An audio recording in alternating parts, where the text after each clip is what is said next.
Ndi nitekana umunezero nsubire ngusuhuze nkuhakaze nshuti mukunzi wacu wowe ubandanya kumwe natwe ngaha kuri ino mboneshakure imwe rudende igushikiriza amakuru, inkuru ndetse n'ibiganiro bigezweho biriko bivugwa irya nino mu gihugu c'u Burundi no hakurya y'imbibe z'igihugu c'u Burundi mu yandi makungu. Ndaguhaye kaze, ndaguhaye mwiriwe neza cange mwaramutse bivanye naho udukurikira uherereye. Ico utegerezwa gusa ni ugufyonda sabone cange subscribe, nawe utaravyondako hama ukabandanya ushikirwa n'amakuru, inkuru ndetse n'ibiganiro bigezweho biriko bivugwa irya nino mu gihugu c'u Burundi ndetse no hakurya y'imbibe z'igihugu c'u Burundi mu makungu ya kure. Perezida Evariste Ndayishimiye yemeye ko hari indongozi zigwanya iterambere ry'igihugu. Umukuru w'igihugu c'u Burundi Evariste Ndayishimiye yashize ku mugaragaro imigwi ine y'abantu ahanganye nabo n'igituma abarundi ari abantu bagoye gutwara. Yadomye urutoke bamwe mu barundi batuma ibitoro bitaza mu Burundi ku rugero baba babisavye. Ku munsi ugira kabiri w'igikorane ciswe gushimira Imana ku myaka ine Perezida Evariste Ndayishimiye amaze ku butegetsi kiriko kirabera i Nyabihanga mu ntara ya Mwaro. Umukuru w'igihugu c'u Burundi Evariste Ndayishimiye yongeye guhanura indongozi ku vyerekeye ubutunzi.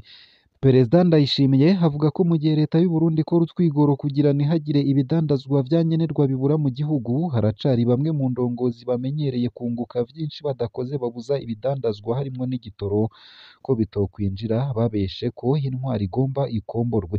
Yagize ati ibidandazwa vya nkenerwa ntibibuze kubera ubukene bw'amafaranga mvamakungu mu Burundi. Ikibuze ni umutima wo gukunda igihugu ugashira imbere inyungu zawe. Perezida Evariste Ndayishimiye asigura ko hari indongozi mu gihugu zibesha bigatuma haba abanyamitahe badashikana ibidandazwa vya nkenerwa mu Burundi. Avuga ko mu vyo amaze kwibonera muri ino myaka ine hari abarundi bigira intore mu maso yiwe ariko kandi mu bikorwa vyabo bagwanya iterambere ry'igihugu. Umukuru w'igihugu c'u Burundi Evariste Ndayishimiye yerekana ko mu bindi bizingamitse ubutunzi bw'igihugu hari indongozi zishira imbere inyungu zabo zikibagirwa iz'igihugu. Aho hakavugwa abagwizatunga n'indongozi ziboheye amaboko imugongo igihugu bakoresheje ikinyoma. Avuga ko bamwe bakoreshwa n'abanga igihugu bashaka ko mu Burundi hatera ukugarariza ubutegetsi. Yatanze urugero rw'abagwizatunga bamenye ko hari umwe muri bo yahawe amafaranga mvamakungu aje kuzana ibitoro, baca baja hamwe bamuha ayo yocungutseko kugira areke kuja kukizana. Patiri Nizigiyimana Daniel nawe yashikirije uturanga tune abarundi bategerezwa gukurikiza kugira Uburundi butera imbere. Muri ivyo hakaba harimwo kuziganya agateka k'umukenyezi, kugira ntutakaze iteka ry'ukwibaruka, akaguma ari inkingi y'ubuzima. Hari n'ico asaba indongozi. Ico asaba indongozi rero ni ugukingira kandi iteka ryo kwubakana n'iryo kugira ibibondo. Uwo mukozi w'Imana akaba yarateye akamo indongozi kwamirira ivyiyumviro biriko birakwiragizwa kw'isi vyemera ko abahuje ibitsina bashobora kubana canke abantu bakabana batemera ko umukenyezi azokwibaruka. Nayo mu yandi makuru kandi abarundi amajana bapfungiwe ku butaka bwa Tanzania. Abarundi baja kurondera akazi muri Tanzania bakorerwa amabi atandukanye. Hari abadahembwa abandi bagasahurwa bagarutse mu gihugu canke bagapfungwa. Mu busho bwa Kasulu ndetse na Nyamisivya mu karere ka Kigoma mu buraruko bushira uburengero bwa Tanzania, abahoze bahapfungiwe bemeza ko abarundi batari munsi ya 10 bazanwaho buri munsi. Kubw'ubuserukira Uburundi muri Tanzania, Jeremia Kekanwe avuga ko abarundi batari munsi y'amajana 600 bari bapfungiwe i Kigoma gushika mu mpera za Rusama 2024. Kubwo abarundi bamaze gukorera imyuga itandukanye muri Tanzania bahura n'intambamyi nyinshi. Basigura ko abarundi ibihumbi bama bajabuka urubibe baja kurondera akazi buri mwaka. Mu kugenda bemeza ko ata ngorane n'imwe bagira. Abahoze bakorera muri Tanzania babwiye SOS Media Burundi ko bitangura kugorana mu mpera y'amasezerano y'akazi canke mu nzira bagaruka. Bamwe mu bakoresha baradukoresha imyaka 2 canke 3 bitwaza ko bazoturihira mu gihe tuzoba dukeneye gusubira mu gihugu cacu. Ico gihe giheze baca bahamagara abawana mugabo canke igipolisi bakatwagiriza ko tudafise ivyangombwa mu ntumbero yo kutaturiha umushahara wacu. uko akaba ariko vyiganwa n'umwe mu bayabaga b'abarundi haturuka mu ntara ya Gitega hagati mu Burundi yakorewe ayo mabi. Abandi barundi harimwo abakozi bo kw'isizeni bavuga ko bahembwa gusa baca babatega imitego hafi y'urubibe mu gihe basubiye iwabo. Rimwe na rimwe abakoresha bacu baraduha amafaranga ariko aba wanamugabo baca badutega imitego hafi y'urubibe bakadusahura amafaranga yose dufise. Uko akaba ariko bivugwa n'abarundi bahoze bakorera muri Tanzania.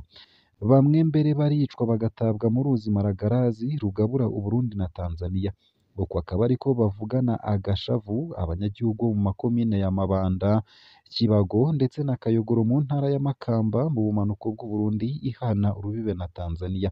Abahoze bapfunzwe babwiye SOS Media Burundi ko abarundi batari munsi ya 10 bazanwa mu busho bwa Kasuru ndetse na Nyamisivya mu karere ka Kigoma mu buraruko bushira uburengero bwa Tanzania buri munsi. Abenshi mu bantu barungikwa muri ubwo busho ni abarundi baba baje mu masoko ahuza abarundi n'abatanzania ategekanijwe n'ibihugu vya EAC. Abandi bahagarikwa baje kuramutsa imiryango yabo. Jewe mu minsi namaze i Kasuru narabona abarundi batari munsi ya 10 buri munsi bazanywe mu gasho. Hari umunsi mbere barungika abantu 35 bavuye mu Burundi. Uko akaba ariko vyemezwa n'umwe mu bahoze bahapfungiwe. Arabandanya ati ikibabaje gusumba nuko abo bantu bose bahagarikwa bafise urupapuro rutangwa n'igisata kigenzura ingenzi rwitwa Ujirani Mwema rwemerera abanyagihugu bo kumbibe kujabuka mu bihugu bibanyi vyo muri EAC hatangorane. Ikibabaje gusumba kandi urwo rupapuro bararwakwa imbere y'ukwinjizwa agasho. Babahitishamwo kubashengeza imbere y'umucamanza wo muri Tanzania aho bashobora gupfungwa hagati y'amezi 6 na 12 canke kuriha ihadabu riva ku bihumbi 500 gushika ku miliyoni w'amashiringi y'amatanzania. Indongozi zerekana ibiharuro biteye ubwoba cane. Uwuserukira Uburundi i Kigoma Jeremia Kekenwa avuga ko azi ivyo bibazo vy'abarundi bafungirwa muri Tanzania. Mu nama yatunganijwe y'amahoro ya Diocese Katolika ya Bururi mu manuko bw'Uburundi yemeje ko abarundi barenga 600 batagira ivyangombwa bari bapfungiwe ku mugwa mukuru wa Kigoma gushika muri Rusama 2024. Ku bwa Kekenwa abantu bakwije ibibaranga nta kibazo bagira muri Tanzania. Nk'akarorero muri Kigarama 2023 abarundi 1300 baraciye ku rubibe mu mategeko. Muri Nzero twaharuye 800, muri Ruhuma duharura 700, muri Ntwarane duharura 660, mu gihe muri Ndamukiza abarundi bakoresheje urwo rubibe bangana n'750. Uko akaba ariko yadondaguye. Yongera ko ati bose baba baje gukora ubuzi butandukanye mu ntara ya Kigoma Sud tutavuze baca mu bice vya Buhirwe mu buraruko, Kasuru, Kagongo ndetse n'ahandi. Uko akaba ariko Jeremia Kekenwa yatanze umuco. Kekenwa hasaba urwaruka rw'abarundi cane kurondera impapuro z'inzira imbere yo kwiyumvira gufata urugendo muri Tanzania canke ahandi. Izo mpapuro nizo zibakingira. Uko akaba ariko abona.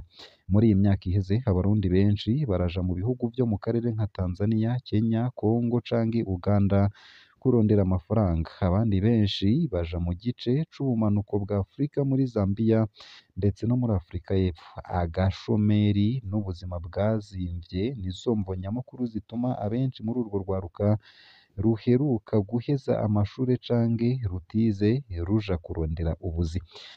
Nayo mu yandi makuru kandi nonyemerere nkushikirize ino nkuru ivuga ko amashirahamwe ariko ariyamiriza amajambo abiburwango yerekezwa ku nkehwa muri Repubulika Iharanira Demokarasi ya Kongo.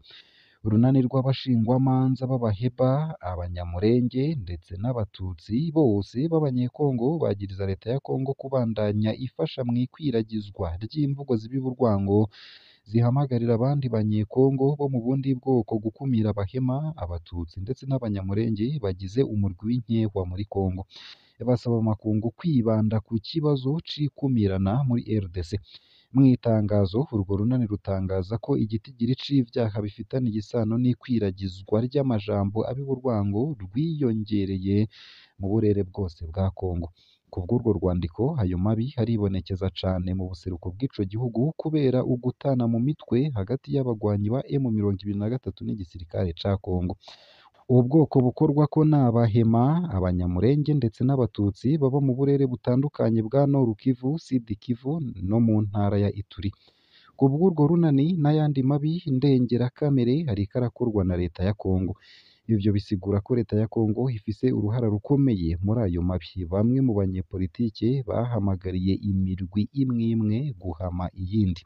Iryo tangazo rirerekana kandi ingaruka mbi z'ukudahana ayo mabi akorwa buri munsi mu buseruko bwa Kongo. Mu kiganiro ciyaguye yahaye SOS Media Burundi dukesha iyi nkuru, umushingwamanza Innocent Nteziryayo, umuhuzabikorwa w'amashirahamwe ahurikiyemwo abakorewe amabi b'Abatutsi, Abahema ndetse n'Abanyamulenge b'Abanyekongo, yatangaje ko ivyo bashikirije bishingiye ku ntahe z'abakorewe ayo mabi n'ababibonye bakitwara ariko ntibatunganirizwe.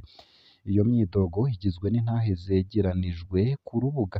Abantu benshi barakozweko n'amabi havuye kw'ikwiragizwa ry'amajambo abiburwango.